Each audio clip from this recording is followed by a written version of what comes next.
M-Pesa, launched in 2007, has 17 million subscribers out of Kenya's 40 million population. Its runaway success has led to the growth of the financial sector and goes hand in hand with an increase in cell phone usage in the country. A recent survey conducted by the Kenya Bankers Association found that 60% of the people used their phones for banking. One of the key aspects that came out clearly from the survey is the fact that the convergence that is emerging between mobile network operators and banks is enhancing financial inclusion. And this is arising from the fact that the number of products that are being structured around the platform address the issues of convenience, reliability, and safety. And it stretches the whole essence of intermediation beyond the aspect of cost saving. Another outstanding aspect that came out from the survey is the fact that there are clear synergies in having such a collaboration as opposed to a scenario where there is a perception of competition amongst banks and mobile network operators. Kenya is now really leading, I think, in this space in terms of the uptake of this. And this goes against what I think a lot of people thought, not even 10 years ago. I think for me, the key thing is really around bringing convenience to customers. And there are a number of channels. So today what's really coming out is the mobile phone is a channel. And I think with that channel comes a new, more cost-effective way to take banking services into especially the unbanked, but also into each and every customer who has a phone, because what it does, it gives you that convenience. So to me, I don't see why we shouldn't be able to make many more payments using the mobile channel. At least 80% of Kenyans have mobile phones, a quarter of those using them for mobile money transfer. This means 75% of Kenyans now have access to financial services. I can tell you how fast the mobile banking is growing. The growth is almost 5 to 6% per month, which I find very encouraging. You don't think in terms of growth per month of being 5-6% per month, which is fantastic, I think. And that's where we'd like to attract our customers to have the convenience of banking. I think banking needs to become more convenient. That's something that we want to aim towards. And I think the industry is doing very well on that front in terms of the mobile banking services and the quality of products that we are expanding on the mobile banking platform. And it's happened in a very short time. That's the other thing, it's a very short time, hardly 3 years. Mobile network provider Safaricom has increased its scope to financial intermediation through M-Shwari, where subscribers can borrow and save. This has transformed how the unbanked consume financial services, but with much more room for innovation.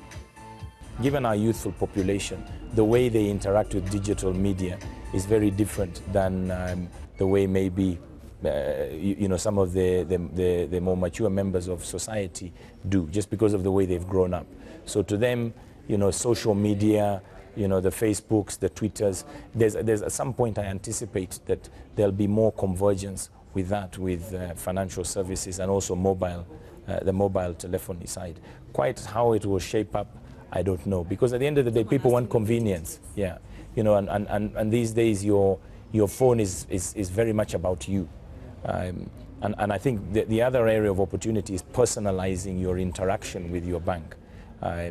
You've got many now new ways that you'll be able to do that. Just like the way you see people personalizing their ringtones, people will personalize the interface of that mobile with their bank account in ways that will differ between two people sitting next to one another.